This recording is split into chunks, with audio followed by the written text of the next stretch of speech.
Il a passé 13 ans à la tête de l'Office fédéral de l'environnement. Le 1er octobre prochain, il quittera Berne pour cultiver son jardin et faire de la philosophie. Ce soir, notre invité est Philippe Roch. Bonsoir.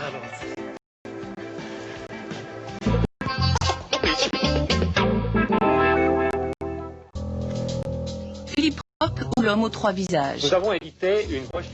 Il y a d'abord eu le militant écolo au pull tricoté des mains, devenu directeur du WWF, redoutable et redouté, puis le chef de l'Office fédéral de l'environnement, solide face à la critique et parfois l'étroit dans ses habits de haut fonctionnaire, et aujourd'hui le contemplatif qui aspire à une vie zen.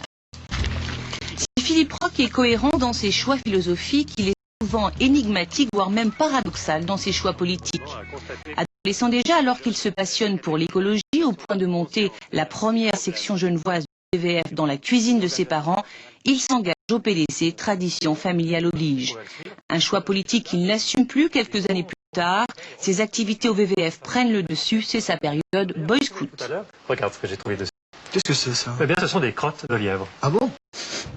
Nous n'acceptons pas. Mais sous ses airs de grand adolescent, Philippe Roch a de l'ambition et prend en 1990 la tête du WWF. Coriace et acharné, il est connu comme le loup blanc dans les milieux de droite et de l'économie. Comme militant de la liberté des gens. 1992, changement de cap. Flavio Coty fait entrer le loup dans la bergerie en le nommant à la tête de l'Office fédéral de l'environnement. C'est le tollé des parlementaires bourgeois protestent auprès du Conseil fédéral.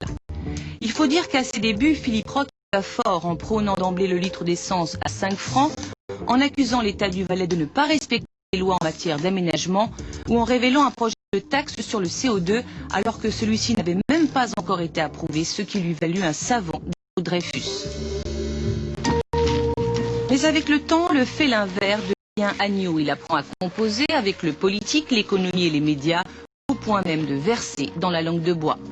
Vous avez déclaré que si Blocher arrivait à la tête de vos départements, vous partiriez. Vous maintenez cette déclaration? Moi, j'ai jamais dit ça. Non.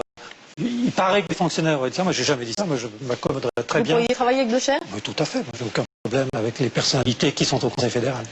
Ce qui a été perdu. Sur le fond, cependant, le chef de l'Office fédéral de l'environnement reste fidèle à ses convictions et n'hésite pas à se mettre à dos les scientifiques à propos des OGM ou encore nombre d'éleveurs de moutons et au-delà des loups en réintroduisant le loup. Ultime virage, aujourd'hui à tout juste 56 ans, Philippe Roch quittera Berne à la fin du mois pour renouer avec ses activités de petit paysan à Genève et développer sa spiritualité. Philippe Roch est désormais un homme libre, libre de méditer sous les arbres, libre de se promener dans la nature au risque d'y rencontrer l'ours des Grisons. J'ai aucune peur de l'ours parce que moi, je me sens tellement de la nature qu'à la limite, la plus belle mort que je pourrais me souhaiter, c'est encore d'être attaqué par un ours. Philippe Roch, vous rêvez de mourir sous les griffes d'un ours, vous aimez méditer sous votre plié et sentir la terre tourner. Certains disent que vous n'avez plus tout à fait les pieds sur terre, monsieur Roch. Alors, je suis aussi fondamentalement paysan, donc c'est bien cette liaison et mystique. Ce qui me plaît beaucoup, c'est la liaison de la Terre et du cosmos. C'est cette liaison, cette synthèse. Mais un haut fonctionnaire mystique, c'est pas très courant quand même. Non, c'est vrai, mais c'est vrai aussi que sous la charge que j'ai eue ces dernières années, j'ai pratiqué ma méditation, mais dans une proportion très faible. Et c'est cet équilibre que je veux retrouver maintenant entre l'action, que je ne veux pas abandonner, je veux rester actif, mais en donnant une part beaucoup plus importante à cette liaison avec le cosmos, avec la spiritualité. Alors maintenant, vous avez pris tellement de hauteur et que vous êtes un homme libre, on attend donc de vous ce soir un parler vrai. Dans 2 semaines.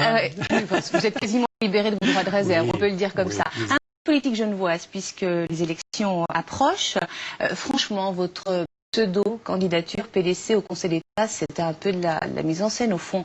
Vous ne vouliez pas être candidat. Alors, lorsqu'on m'a posé la question, j'y ai réfléchi très sérieusement, parce que c'est une fonction qui m'aurait intéressé, que je trouve très importante. Mais vous avez vite dit non. Et j'ai vite dit non, parce que j'ai vu que ce n'était pas compatible avec le choix que je venais de faire, de quitter l'office, justement pour trouver plus de liberté, plus d'indépendance.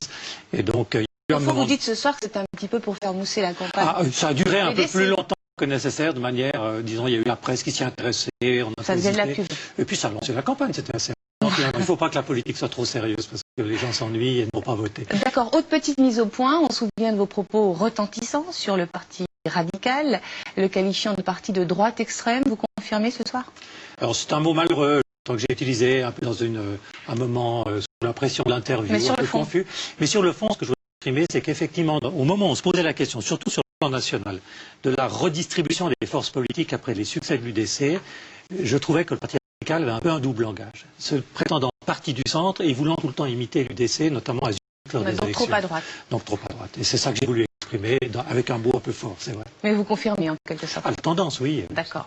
Alors, on revient à votre départ de l'Office fédéral de l'environnement. Alors, outre votre aspiration à une nouvelle vie qu'on a bien compris, est-ce que vous ne partez pas non plus aussi parce que vous n'aviez pas, finalement, sous la tutelle de Moritz Leuenberger, la même marge de manœuvre que vous aviez avant, notamment sous l'ère Coty? La politique a changé, c'est vrai, elle est devenue plus dure. Et puis, la relation personnelle, c'est vrai que j'ai eu, disons, avec M. Coty, un rapport particulièrement intime, je dirais. J'étais vraiment son premier conseiller en matière de politique environnementale. Et ça n'était pas le cas avec M. Leuenberger ? Très forte complicité. Ça a changé après. M. Leuenberger a un autre style, mais c'est pas du tout la raison pour laquelle je suis arrivé. Donc je suis très bien à l'Office actuellement. Je pars dans un moment où je me dis je pourrais rester encore 10 ans. Et je pars vraiment pour faire autre chose et pas par déception de ma fonction actuelle. Alors il y a quand même eu des coups durs portés contre l'Office fédéral. Vous avez subi pas mal de critiques et je pense notamment aussi aux récentes coupes budgétaires qu'a dû subir l'Office fédéral de l'environnement. Sur ce point, vous nourrissez quand même quelques regrets? Oui, je pense que d'abord c'était malheureux parce que même s'il faut faire des économies, il faudrait les faire au moins d'une manière équilibrée. Là, l'Office avait été particulièrement attaqué. Mais vous regrettez de ne pas avoir été assez combattu? Et au fond, j'ai été parfaitement loyal vis-à-vis du Conseil fédéral et du Parlement. Et quelquefois, je me dis peut-être que j'aurais comme dû avoir une expression plus claire des risques. Cela faisait encourir à la politique de l'environnement pour que le Parlement se rende peut-être mieux compte de ses conséquences. Mais c'est vrai, bon, on est fonctionnaire. On ne peut pas me reprocher d'avoir été trop loyal.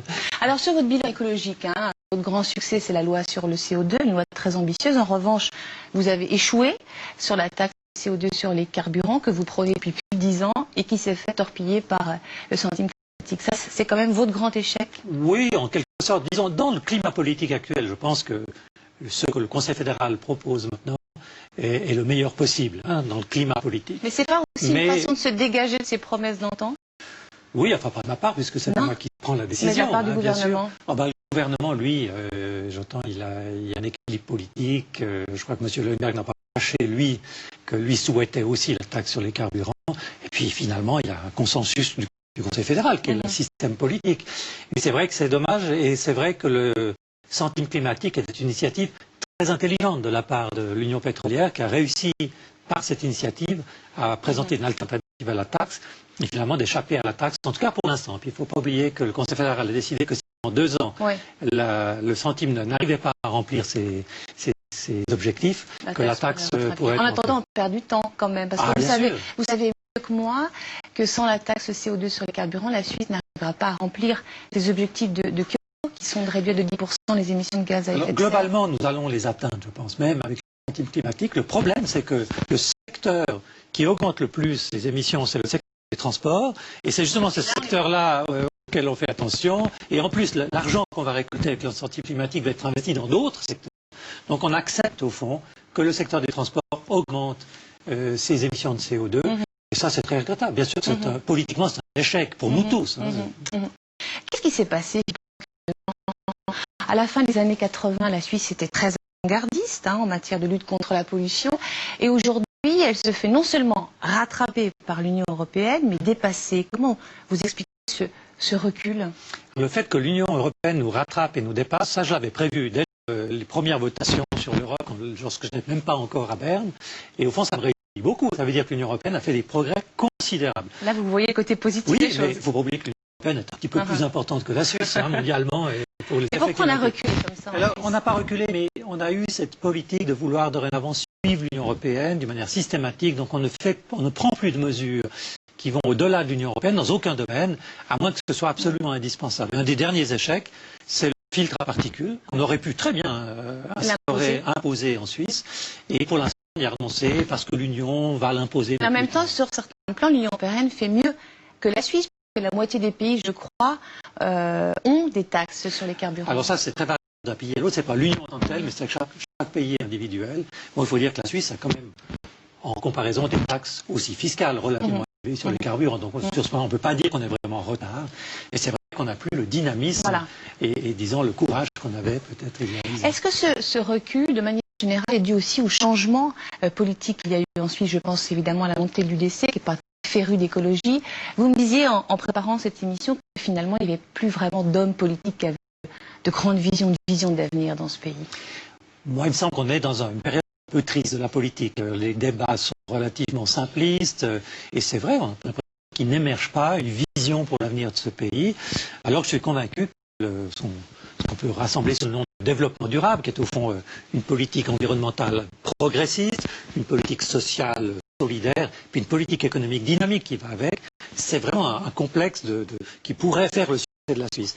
Alors on en parle du développement durable, il y a des gens qui voudraient, mais il n'y a pas une force politique qui vraiment le représente. Vous le regrettez? Je le regrette et c'est la raison pour laquelle je continue de m'engager dans le Parti démocrate chrétien, parce que je continue de penser que c'est le parti qui pourrait le mieux rassembler ces trois forces. D'accord, vous êtes optimiste. Oh, il faut toujours rester là quand même pour... En tout cas, dans les faits, on sent quand même un courant anti-écologique assez fort qui monte. Je prends l'exemple du droit de recours, pour les organisations écologistes. On sait qu'il y a l'initiative des radicaux qui veut supprimer ce droit. Il y a le contre-projet de la Commission des États qui sera discuté d'ailleurs lors de la prochaine session d'automne et qui vise à réduire ce droit de recours. Ça vous inquiète? Alors c'est une inquiétude. J'y vois peut-être trois raisons. La première, c'est ce gris politique qu'on vit actuellement qui empêche peut-être des initiatives dans ce domaine. Et un deuxième point, c'est un peu l'agacement de certaines personnes à ce sujet. Des fois, ils ont été confrontés à un problème et puis ça crée dans le milieu politique une certaine aversion vis-à-vis des mesures écologiques. Et puis troisièmement, il y a quand même le fait que la croissance fait que nous occupons de plus en plus de surface de ce pays, avec de plus en plus de monde, avec de plus en plus d'activités, de plus en plus de voitures, et forcément que les conflits avec la préservation de ce qui fait la qualité de ce pays, ses paysages, sa nature, son environnement, deviennent de plus en plus tendus. Et forcément que ça crée un peu des explosions. En conclusion, un dernier petit mot quand même sur le prix de l'essence qui monte, mais pour vous, il est encore trop bon marché. Oui, parce que quand on voit le gaspillage de l'utilisation des véhicules, à tout propos, j'entends, on peut penser que l'essence est encore beaucoup trop bon marché. Donc vous confirmez le litre d'essence à 5 francs? Oui, j'ai peur d'être en deçà de la réalité. Vous n'allez pas vous faire des amis chez les automobilistes? Je suis aussi automobiliste. Voilà. Je pense qu'il faut faire l'effort d'utiliser sa voiture vraiment lorsqu'elle est nécessaire et mettre vraiment le poids Donc sur en le tout transport cas, public. Monsieur Roch, vous restez fidèle sur certains points, en tout cas sur vos convictions de début. Je vous remercie d'être venu sur ce plateau pour cette dernière grande interview finalement et puis bon vent pour la suite. Venez méditer avec moi sous mon arbre.